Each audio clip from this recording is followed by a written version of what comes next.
Okay, so this is a follow-up to my Lord of the Rings, Rings of Power critique that I made recently, and just a response to two of the most common criticisms to what I said there.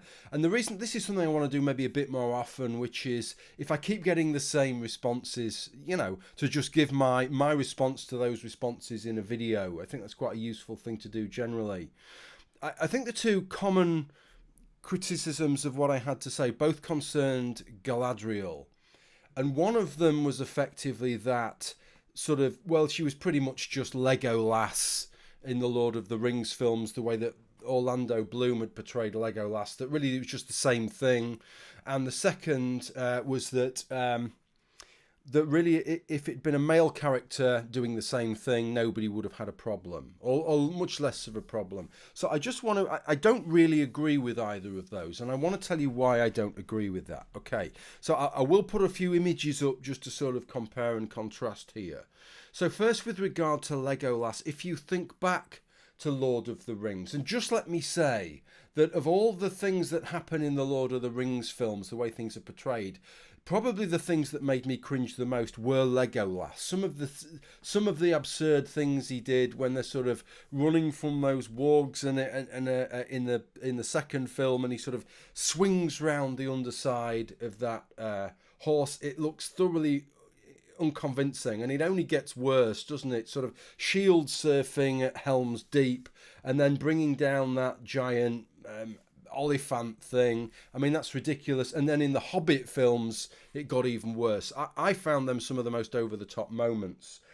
But nevertheless, if you look at how Legolas was portrayed, we have within this sort of genre standard ways of doing things, don't we? We have the full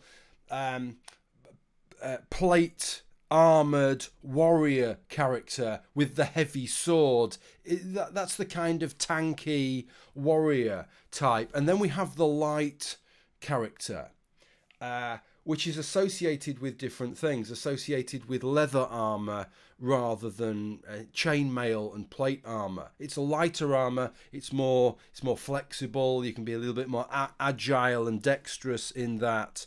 We have large swords versus daggers, and we have somebody firing from a distance with a bow and arrow. As somebody pointed out in comments quite correctly, in fact, bows and arrows, actually, the draw weight of an English longbow was something horrendous. Most of us wouldn't be able to pull a single arrow back with the sort of heaviest of the bows. But nevertheless, they're associated with being this sort of lighter individual fighting style, more dexterous, more nimble. In the Lord of the Rings films, Legolas is up against Aragorn and Boromir, who, in the lore, apparently their heights are 6'6" and 6'4" respectively. So although Legolas looks small in comparison, he's still sort of looking Orlando Bloom's 5'10" and a half, 6 foot kind of a height. He's only small in comparison to them, I would say, because although the actors that play Aragorn and Boromir are not those heights, they are portrayed as very tall within the films, I think. So it's a bit of a misnomer to suggest that Legolas is somehow physically the equivalent of Galadriel. The actress that plays Galadriel, Morfydd Clark, is 5'3" to Orlando Bloom's 5'10" and a half. She's considerably smaller than he is, and they don't bother disguising her height. Right. This is the thing. They don't bother doing that the same as they do with lots and lots of other characters, both in the films and the TV series. They make them look smaller or shorter than they actually are. They didn't bother doing with that. They just kind of ran with her height as this diminutive elf woman. So Legolas is considerably larger, but even though he is considerably larger than she is, he nevertheless fights in leather armour with a pair of daggers. He has that light fighting style. Morfydd Clark, some people said, well, no, she's fighting with the agility of Legolas. She is, but she's fighting with the agility of Legolas, but in full plate armour. And using a heavy one-handed sword of the style of Aragorn or Boromir. So this is the thing, she's doing everything that Legolas does, but with much heavier armour, with a full set of chainmail and then plate armour, by the looks of it, including leggings, including full plate legs.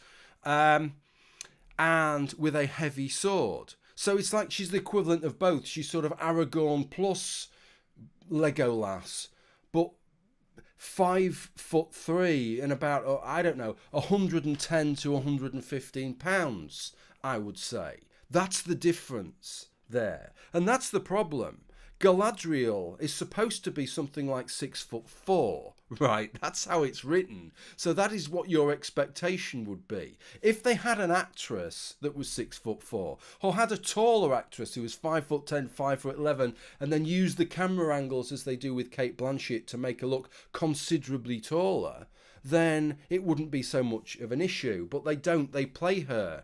They show her as this diminutive elven warrior who seems to have just everything. She's got the agility that you would associate with wearing light armour, but she does it all in full plate armour. That's what I found quite unrealistic.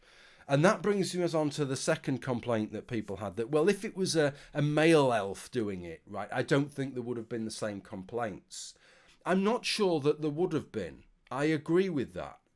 But then we do have different expectations on a like-for-like basis between the physiological expectations that we have for a male and a female. We know that like-for-like males are about 30 to 40% stronger than females. That's just on like-for-like. But would we even have a like-for-like? You know, I just looked up. Gil-galad was, of course, he's like the elven king, isn't he, there? And he's played by Benjamin Walker. Benjamin Walker is 6'2", right? So had Benjamin Walker's Gil-galad downed that troll, I would imagine. I only know the heights of Benjamin Walker and Morpeth Clark. I couldn't find their weights, and I certainly don't know what they can bench press or squat. But I don't think it's unreasonable to suggest that Benjamin Walker will be at least twice as strong as Morpeth Clark. So it's like only half as unreasonable there, surely, even without anything else, for the 6'2" Benjamin Walker to take down a troll as it would be for the 5'3" Morpeth Clark. And that's the problem with that comparison. If we had a male elf taking down that troll, he wouldn't have been 5'3" and 110 to 115 pounds or whatever she weighs. That's the difference. I tried to find an actor who was 5'3", right? Because I thought, well, that's your genuine like-for-like comparison.